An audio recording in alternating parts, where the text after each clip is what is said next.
uh, Nick Sirianni after the game was kind of nitpicking about escaping the pocket too early, and Nick was like, "You had a perfect passer," which and I explained it yesterday at 24/7 here on JAKIB Media YouTube page.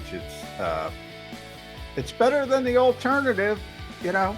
Yeah, it doesn't mean much, but it's better to be successful than not successful in a preseason environment. So yeah, he Jalen played great. Kaiser White with the big play.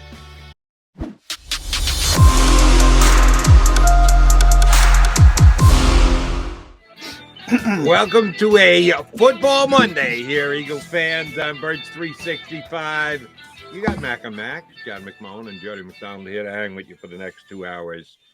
Johnny Mac, it seems almost like old news. It seems like a while ago that the Eagles and the Jets were on the field at Lincoln Financial Field, and we've now had a couple of days to take in further how the game played itself out. Shoot, the Eagles got to practice in yesterday, so almost feel like we're in catch-up mode, but it's a good catch-up mode because their starters look pretty damn good in the game on Friday night against the Jets. Yeah, it's the best case scenario for Jody McDonald fans. You have the Eagles starters doing well, but the Jets win it in the end because of their better third, fourth string quarterback situation.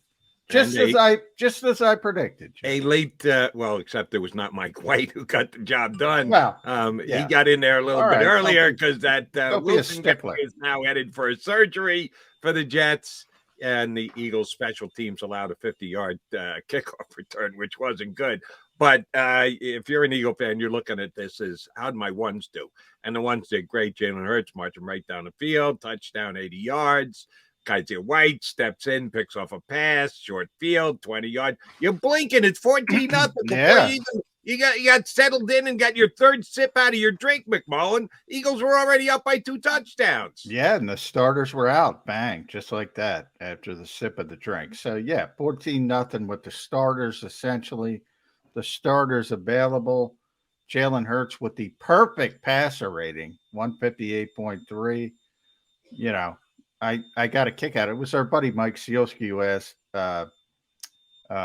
Nick Sirianni after the game was kind of nitpicking about escaping the pocket too early, and Nick was like, "You had a perfect passer," which and I explained it yesterday at 24/7 here on JAKIB Media YouTube page. It's better than the alternative, Yeah, it doesn't mean much, but it's better to be successful than not successful in a preseason environment. So, yeah, Jalen played great. Kaiser White with the big play, and then they're out. And there's some issues with depth, but everybody has issues with depth in the preseason, and especially when you don't have that third or fourth string quarterback that can't move the football.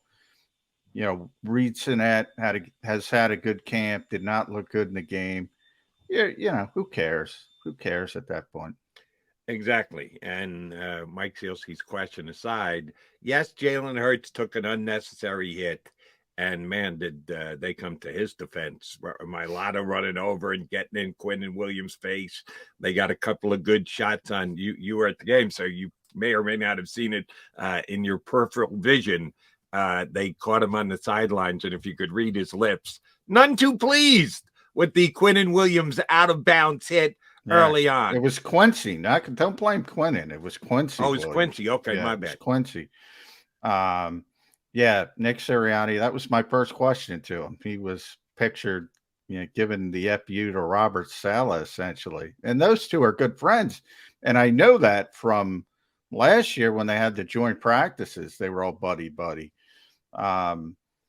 And he walked it back after the game, as well he should have. It was the heat of the moment. I was going to say, as he should have. Yeah, as he should have. The guy made a stupid play. There wasn't really intent to injure there. It wasn't like he was trying to wipe out Jalen Hurts. No, and to blame it on Saleh is even worse. I mean, you do your best you can. That's like we don't blame Nick Sirianni for the dumb Derek Barnett penalty. Well, some people do, but most people don't. And Saleh himself called it egregiously awful after the game. So what more can you do as a head coach? And he walked it back, and he should have. Yeah, sometimes you get lucky, Jody. I mean, that's what we're talking about. Legislate. Look what happens in that game. You got the cheapest of cheap hits, right? Jalen Hurts pops right up, nothing. Zach Wilson makes a play, and bang, he hurts his knee. He gets around the Kobe Dean, should have ran out of bounds, tried to get some extra yardage in the stupid preseason game, and hopefully it's not as bad as it could have been. It's already not as bad as it could have been, but he might not be back for the start of the regular season. That's what I'm talking about. Legislating injuries. Waste of time. Waste of freaking time.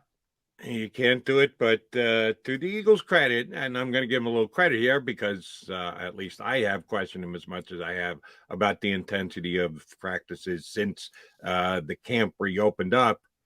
They got a lot of players into the game, Johnny Mac. There are a bunch of guys who didn't practice the previous practice before the game, so you knew they weren't going to be playing in the game. But they got a lot of guys in. They got a lot of snaps in for guys to give them both evaluative purposes and give guys chances. I thought that they would be more protective of their guys. They got their starters in there. It was one series. It was a great series. All right, now guess what? Have a seat, guys. But I thought they actually handled it really well for the first game and got the results they wanted. Yeah, I'm not sure what one series does for anybody, except maybe give them a little bit of confidence. So is it better than no series? Yeah, I don't even know at this point, because you can get what happened with Zach Wilson can happen to you at any time. So, again, you can't legislate that stuff. So I'm at the point where, look, I'm an old school guy, and if it were the old environment, I would say prepare as much as you can. I'd be with you in that category, but you can't. So now I'm at the point more towards the Eagles where I tilt towards, if you're going to play guys 6 plays, you might as well not play them at all. So that's sort of where we are, and that's the NFL as a whole, not just the Eagles. And there were plenty of teams that didn't. You saw it all over this weekend with 20 guys not playing, quarterbacks not playing. That's the way the NFL as a whole is going, and pretty much, the Eagles are not alone, is what I'm trying to say. No, they are not. I watched, and kudos to the NFL Network, and I know what else are they going to do? Show re-airs of stuff. You turn on the NFL Network Saturday, Sunday. There's some game coming on. They're jumping from one game to another. Yeah, they're jumping into local broadcasts. They re-aired the Eagles game after the Friday night. You can catch that on Saturday morning if you're watching, but most of the action was live. If you're a football fanatic like you and I, it doesn't get any better than that, because the games are just there all day long for you to sink your teeth in, to starting on Friday with the Eagles, and then all day Saturday was phenomenal. Yes, I even had Sunday football action, which was good. But yeah, we're concerned with what the Eagles did here. They did look good on both of their first teams, on both the offense and the defense, and that's the most important thing. But they did score that second touchdown 8 minutes into the football game and didn't score again until the fourth quarter. Gardner Minshew, I guess, moved them up and down the field a couple times, couldn't convert on a couple fourth downs. Reed Sinnett was really not good up until that last drive when he gave him. That was disappointing. But again, I don't know how much you can expect. He looked pretty good in camp. Obviously they didn't give Carson Strong any reps, any playing time, but he didn't do much with it. So, you see another team. There's a lot of factors that go into that, third string, second string, third string offensive linemen, wide receivers, tight ends, on and on and on. But he didn't play well. And clearly, the Jets kid was much better, much more of a spark. So, I mean, if you're down to your third quarterback anyway, you're screwed. I mean, let's be honest. But, didn't look good. How do you think Minshew looked? He was all right. I know what Gardner Minshew is. He's a decent backup that if you need to play for a 1, 2, 3 week span, you're probably, in better shape than most teams. The longer he plays, the more he's going to get exposed. But, he doesn't have a great arm, but he's got a lot of moxie. He's smart. He can make a play with his legs occasionally. He's a good backup quarterback. I don't have any problems with Gardner Minshew. Fair enough. One of the things I did like about Jalen's performance on Friday night was you guys, and when I say you guys, I mean John and all the Eagle beat guys who were down there watching practice every single day and taking note of how the Eagle offense looks. The majority of the reporting has gone something like this: Jalen Hurts to A.J. Brown, Jalen Hurts to Devontae Smith, Jalen Hurts to A.J. Brown, Jalen Hurts to Dallas Goedert, Jalen Hurts to A.J. Brown. That they're working on their chemistry, throws the ball to Brown a lot. That's why they got Brown, to not be a blocking wide receiver, but to make plays and catch the football. But that those two have been in constant connection in the practices, maybe even to a level of worrisome that they zero in on each other. He didn't complete one ball to A.J. Brown, didn't throw one ball to completed 6 passes, none of which went to A.J. Brown. That's a good sign, J-Mac. Yeah, it is. He went where the ball should have gone, and you saw the A.J. Brown sort of take the coverage on the Dallas Goedert touchdown. So even though he wasn't involved catching the football, he was still involved creating space for others. So, that's part of it as well. It's what I talk about all the time with Jordan Davis on defense. You got to see a little bit of that. A couple times the Jets put 3 blockers on him, which opens the door for other people. Same thing with A.J. Brown. They're following A.J. Brown. All of a sudden, Dallas Goedert has an open window. So, yeah, I mean, he's a good player. I don't think we have any questions about A.J. Brown. I like the fact that Jalen Hurts took what was there and what was given to him instead of trying to force the football. Now, there's a big difference between January and Todd Bowles, who's game planning and trying to take away what you do best, and preseason where nobody's game planning for anything. And that's what was the atmosphere with the Jets.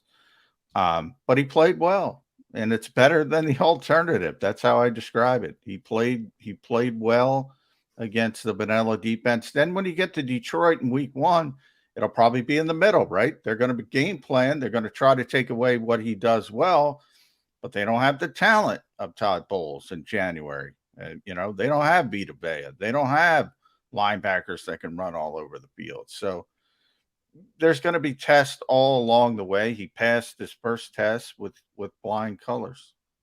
What kind of grade would you give Miles Sanders for his first test? Got in, made a couple plays, got back out. Part of that. Well, he caught the football. That's good. That's good. Did not run it, but got 2 catches, which if you're a Miles Sanders fan, you believe he can run the ball when they hand it to him. But kind of a variable is how good is he going to be in the passing game. Of those 6 passes that Hurts threw, he was ready, willing, and able to get it to Miles. I got to say that's a good first performance for him too. Oh, sure. I mean, that's the whole thing with Miles Sanders. I mean, you got to be honest. What was he played in all those 8 snaps that the starters played. So obviously Kenny Gainwell wasn't available. So I don't know how it would have worked if they were trying to get the football to the pass catching back. It might change things, but anytime Miles catches the football, it's a positive. I mean, that's been an issue, and yeah, we know he can run it. So yeah, and dumping the ball from both perspective. Jalen Hurts taking that little ability to, the one was a screen, but taking a little ability to drop it off to Miles Sanders and Jack Stoll. By the way, Jack Stoll over the middle. Make a catch. All right, Jack. Well, yeah, with the first team, Jalen Hurts throwing the football over the middle to Jack Stoll. That's positive. That's very positive. And the other guy in the backfield who got a lot of work because you had no Kenny Gainwell, no Boston Scott. I thought Jason Hundley should have raised his hand and said, hey, how about I get a break here? Yeah. Everybody else is getting time off the field. Not me. I'm out here almost every single play. And you keep handing me the ball. Hey, he's fighting for his life, for his NFL life, to try and get a job. They ran him into the ground. Yeah.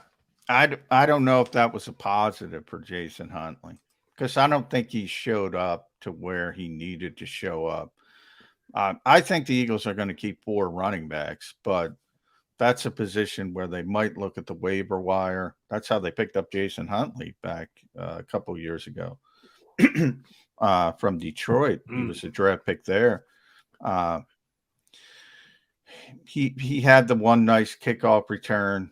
He is their best kickoff returner. But again, if Jalen Reagor's here, he's going to be the returner. So where's that role? I think there's a couple spots, running back, tight end, safety, maybe. The Eagles will be looking, whether it's waiver wire, whether it's that August trade that Howie Roseman is famous for. But you saw some of the depth issues, and one of them was running back without, remember, Kenny Gainwell, as I said, didn't play. Boston Scott didn't play. So you got a lot of Jason Huntley, and wasn't great. And I guess one of the reasons why I'm bringing it up is because I'm with you. If you said you got to cut the roster down right now and there's got to be 4 running backs, I would think that Kennedy's got a better chance to make this team than Huntley right now. Agree or disagree? I don't like either of them right now to make that 4th spot, and that's why I bring up the waiver wire. I think Kennedy will be here, probably on the practice squad. I still think they need a big back presence. We'll see if they believe it. Maybe they think Jalen Hurts is their big back, but then we get back into the injury question. Right. Like Jalen can do it. There's no question he can do it, but how much do you want to put on their plate?